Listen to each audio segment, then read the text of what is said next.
Everybody wants to know what's going on with the Pac-12 and the Pac-12 TV deal. Frankly, I don't think the Pac-12 knows what it's doing with its TV deal. And I think that is more and more evident every single day. I'm Pete Mundo on Heartland College Sports. It's great to be here with you as always. And if you're a Big 12 fan, this is fantastic news. What has been my mantra since we've been talking about this the last several months? Every passing day, the Pac 12 does not have a TV deal is a good day for the Big 12. It is a dog eat dog world. It's a cliche, yes, but it is true. There are a finite number of teams. College football is a finite operation. If the Pac 12 inches closer towards a demise, that's good for the Big 12. And these past few days, there has been reports across the board, and nobody has any consistency with these reports, which tells me the Pac 12 doesn't know what it's doing, has no idea what it's doing right now with its TV deal. So the Pac 12 is right now the last of the major conferences to try to figure out what's happening with its television contract. And you had conflicting reports this past week. So this past week, Dennis Dodd at CBS comes out with this report. And he says that ESPN is out of the running for Pac-12 Tier 1 rights, essentially meaning when it comes to bidding and controlling the best games that the Pac-12 can offer, ESPN's out. That was from Dennis Dodd, credible reporter, CBS. It's not like he's some, hack reporter. Dennis Dodd does a very good job as a college football reporter, right? We all know that. We all understand that. Then Nicole Auerbach of The Athletic, she puts out a report saying ESPN is still a bidder for the Pac-12's Tier 1 rights. So this was all within a 24-hour period. So what do you believe? I don't know. Here's what was telling to me. Pete Thamel, who works for ESPN, did not have anything to say about this report. He didn't confirm or deny either side of it. He's the guy who, let's be honest, as a reporter for ESPN, would actually potentially be able to confirm one of these two reports. Pete Thamel did not. So that's very telling as well. That tells me that ESPN, frankly, hasn't decided.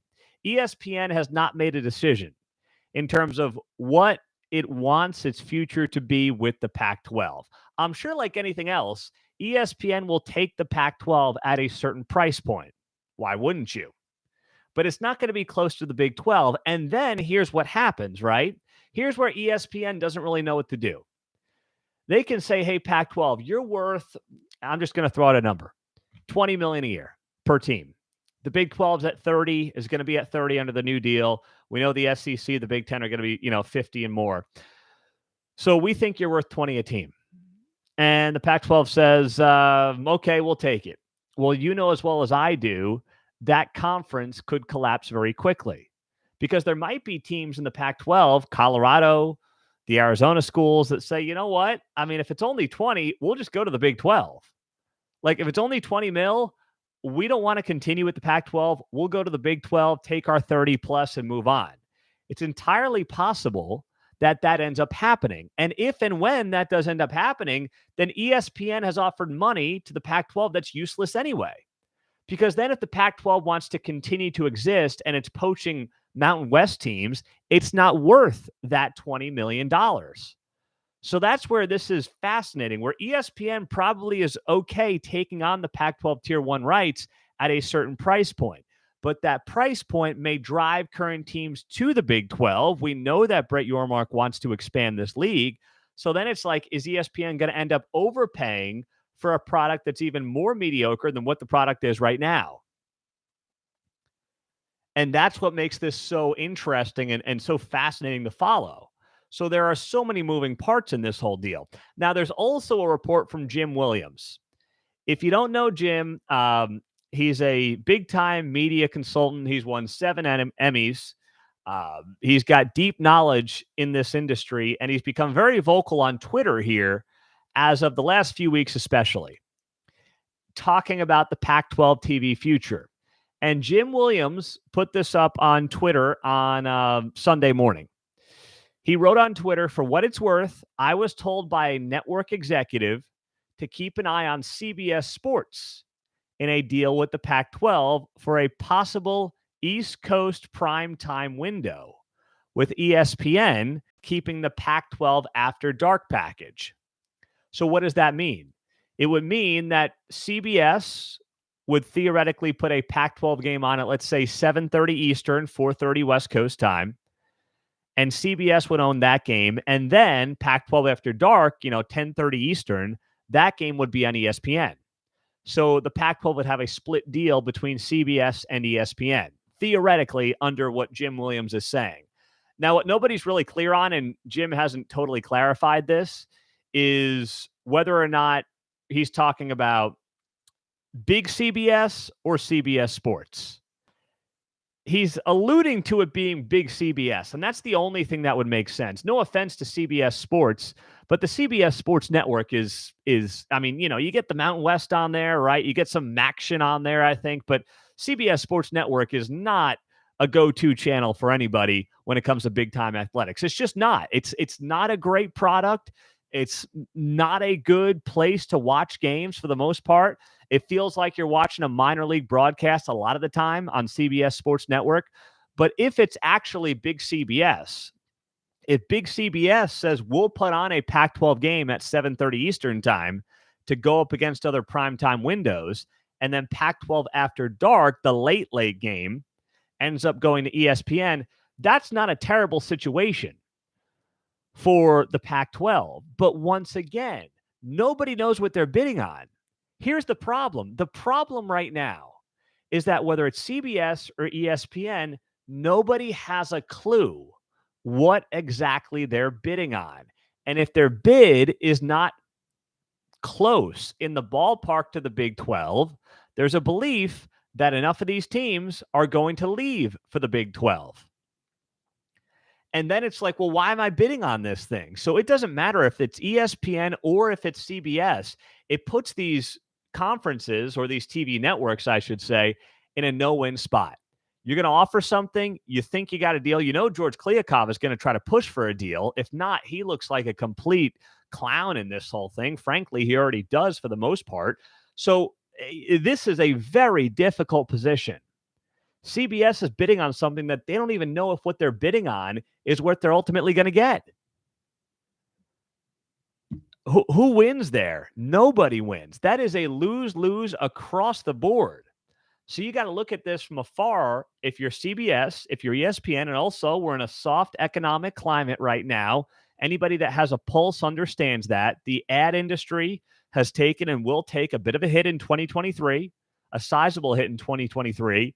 You can offer tens of millions of dollars to have the chance to put on Washington State and Stanford on a Saturday night.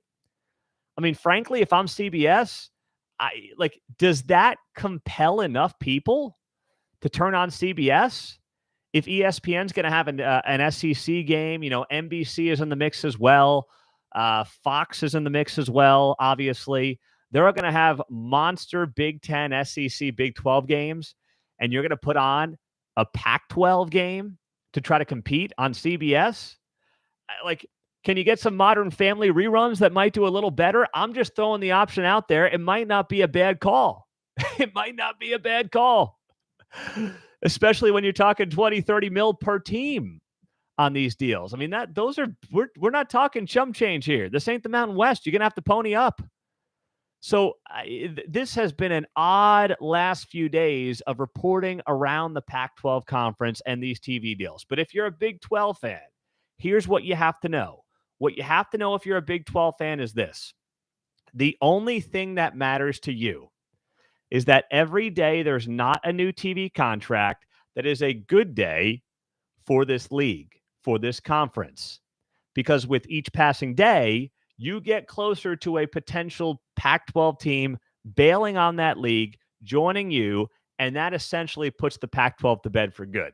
I'm Pete Mundo. Hit that subscribe button. Thanks for being here. We're only, 30 some odd subscribers away from 3,000. So if you could join us, hit that subscribe button on YouTube. We'd appreciate that. If you're on the podcast, leave a rating, review, subscribe. We've got these fantastic Heartland College Sports koozies you can get your hand on for free I mean, it's 90 degrees in Kansas City today, so get one for free. Leave a 5-star rating and review on iTunes and send me a screenshot to Pete Mundo, Mundo, at heartlandcollegesports.com. We'll get you all hooked up. Let's look at some of your comments here on YouTube Live. Pete, I don't see the Pac-12 getting a TV deal even close to the Big 12. Nope, not going to happen. John writes, it's a buyer's market. Why offer $20 million per team if you can get it for 10? The Pac-12 is delusional. Absolutely. Also, I see Colorado joining the Big 12 very soon. I see they're meeting with the Big 12. I didn't see that they're meeting with the Big 12. I don't know where that report came from. I'm not going to report that, but I'll just read the comments here. Pete, I know you won't take OU and Texas down from your wall that we have behind us on the show, but when you add 4 new teams, please please block out OU and Texas. I'm going to do my best here. I'm going to do my best. The wall's only so big behind me. I got to fit in new teams. We're going to have the 4 new teams on the wall as of July 1st. We also have a new logo and some T-shirts and great things that are going to be coming out at heartlandcollegesports.com covering the Big 12. So be sure to go to the website. We'll have a new logo because right now the logo has the Big 12 states in it. So we got to change the logo by July 1. So we'll be doing that as well. What else do we have here? Pete, the Pac-12 is delaying. They're delaying. Yes, absolutely. They're delaying. George Kliavkoff is running out of time, by the way. He is running out of time in a big way, and it's happening fast. Now, other things happening in the Big 12. Not sure if you saw this, but this was this came down on Saturday that the Big 12 is considering conference basketball games in early November at a neutral site. Now, leave a comment on YouTube on if you love that or hate that. Here, I'm a fan of it. Now, here's the details behind it. The details are as follows. The Big 12 would play basically a preseason tip-off of Big 12 teams that are only scheduled to play each other once during conference play. So let's say Houston and Kansas are going to play each other once during the conference season, like January 1 on. They could play each other in this preseason tip-off in early November at a neutral site location, and it would not count against their conference record. It would count against their overall record, but not their conference record. So VP of Big 12 men's basketball, Jim Williams, joined the Houston Roundball Review with Chris Gardner. And he said the Big 12 is exploring having some in-conference games in early November involving teams who are only slated to play each other once during conference play. He added that these games would not count towards the conference record, and they play 4 or 5 games as kind of a tip-off the year, showcase some of the talent early in the season. It's a great idea, number one. It's a great idea because November and December have become a wash for college basketball. Let's be honest. You're not locked in, unless you're a diehard, you are not locked into the college basketball season that early, right? You're not. I mean, in early November, what's your schedule? If you're a college sports fan, you're waking up on Saturday, you're watching College Game Day, you're watching Big Noon Kickoff, whatever you like. Maybe you're watching us. I hope you're watching us as well, reading our content, reading our previews.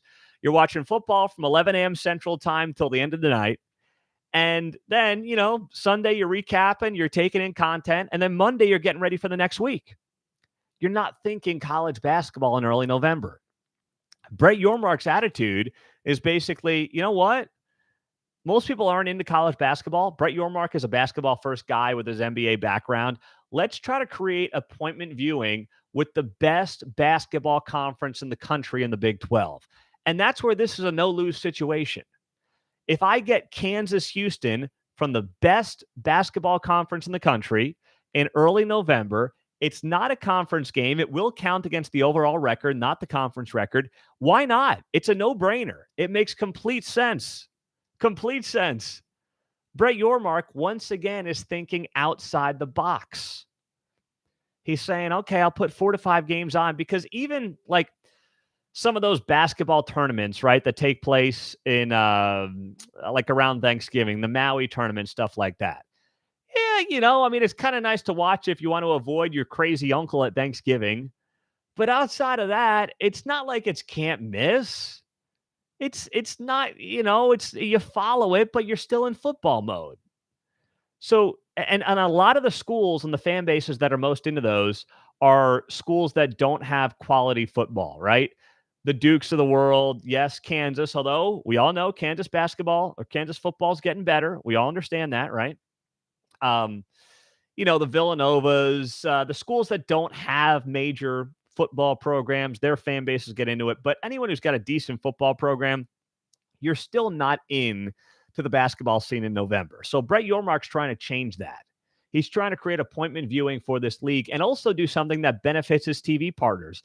And that's where a guy like Brett Yormark is always thinking 2 steps ahead. He's saying, great, we've got this huge contract with ESPN and Fox. How do we make it better for them? How do we bring value to them? Because the more value you bring to them, the more they want to pay you in your next deal. And the Big 12 has a short-term deal. It's a 6-year deal from 2025 to 2031. We're going to be talking about a new TV deal, in the blink of an eye. In 3 to 4 years, we're going to talk about the next TV deal. That's how quickly this is going to happen. So he's thinking, what value can I bring to my TV partners, and how can this be beneficial, not just for the Big 12 Conference, but for all of college basketball? And that's where Yormark is always a step ahead. Now, also, what the Big 12 is looking at, according to reports this week, is getting more in-game access to football broadcasts, having guys mic'd up, in-game interviews, and that is another thing. This is kind of, I don't want to say it's basic, but it's another way to think outside the box. It's another way to say, there are things happening in this conference that are not happening in other conferences. More access to locker rooms before and after games, live audio of coaches before the game, and more. That was being discussed at the Big 12 meetings this past week. I'm a big proponent of that. That also helps you. I feel like as a fan, it connects you to the coaches and the players in ways that other conferences won't do. Like, I was watching Sunday Night Baseball a couple of weeks ago, and the center fielder was mic'd up in the middle of the game. Now, I know that these guys can do this in their sleep, but still I'm sitting there and I'm like, he's answering questions from the ESPN broadcast booth in center field while the game's going on. Like, that's pretty crazy and also pretty impressive. And if the Big 12 can take a semblance of that and bring it to its programming, and the SEC and the Big 10 are not doing that, that is a massive win for this league. And the broader point and the broader picture is that everyone notices what Brett Yormark is doing. If you're Deion Sanders, if you're Colorado, why would you not say, I want to be attached to that brand? I want to be part of a forward-thinking conference like the Big 12. That is right up Deion Sanders' alley. And I know that Deion hasn't coached a single game at Colorado. He had a sold-out spring game. Good for him. That was a great scene. I'm happy for the guy. I'm happy for Colorado. I'm not saying that, Deion's going to be Nick Saban or something like that. But clearly, he's already got an enormous amount of sway with how he has rebranded that program. Why would he not want to bring that branding to the Big 12? He'd be insane to not want to partner with a guy and a visionary like Brett Yormark and work together with him to create the best and most appealing and most entertaining conference in the country. I didn't say the best football players. I didn't say that. I do think for basketball, but I'm not sitting here saying that the Big 12 is going to have better football players or better teams than the SEC. But it can be the most entertaining. And in the end, we are in the entertainment business. That's what it is, right? And there's multiple ways to do it. You can have the best teams, or you can create a product that is a little more unique, a little more personality driven, and is on the cutting edge of, breaking down barriers between fans, players, and coaches. And that's what the Big 12 is attempting to do. And you've got to be looking at this from afar. If you're Colorado, you're Arizona State, heck, you're Florida State. You got to be looking at this and saying, what are we doing? We're stuck out here in the Pac-12. We're stuck over here in the ACC. That guy Yormark's got a thing or two figured out, He's got things humming right along.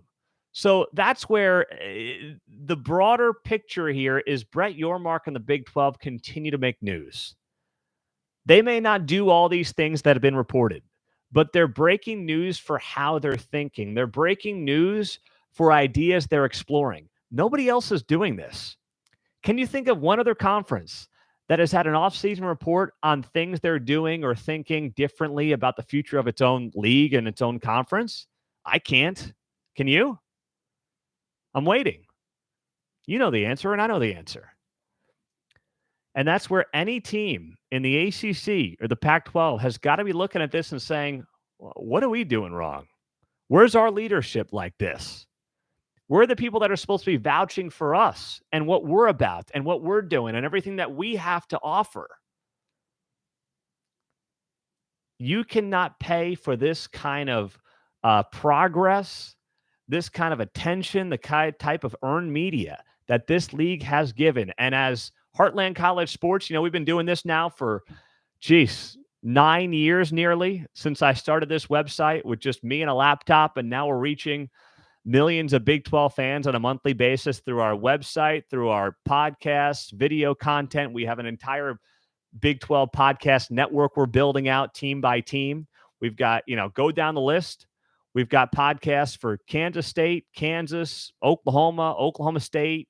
We're going through all of them. Texas Tech, TCU. And we're reaching all these Big 12 fans. And it's in large part because of you, the way you've helped us grow. And now the Big 12 is giving us all the tools to give us plenty of content to talk about on a weekly basis. Times have changed in this conference, and they have changed very quickly, and they have changed for the better. So be sure to hop on board with us. Subscribe to this channel. As I mentioned, we're on the verge of 3,000. We just started really ramping up the YouTube channel here in the last few months, and we appreciate every single one of you being a part of this show, being a part of this channel, and joining us. And, of course, on the podcast, leave that 5-star rating and review, and we'll get you hooked up with a Heartland College Sports koozie. When you do that, and send me a screenshot of your rating and review to Pete Mundo, Mundo, at heartlandcollegesports.com. Looking at some of your comments on YouTube here. Pete, watch Colorado. We're all watching Colorado, baby. We're watching Colorado as closely as we can. Pete, Big 12 basketball broadcast from Disneyland. Get that Southern California exposure if they do that neutral site idea. Disneyland, I don't know. I don't know. Feels a little cheesy to me, but I see what you're going for there. ESPN will be happy. I'm open to it. Brett Yormark is so far ahead in innovation. He's 3 time zones ahead of the rest of us. I agree there. Leadership is the biggest difference, writes Richard, between the Pac-12 and the Big 12. Also here, Pete, players need to smartly transfer from the Pac-12. And that's happening rapidly, by the way. It's happening very, very quickly. Thank you for being here. Please do subscribe, and we've got a lot more content coming your way. I'm Pete Mundo, Heartland College Sports, covering the Big 12 Conference. Thanks, as always, for being a part of the show, and we'll talk to you soon. Have a great rest of your day. Take care.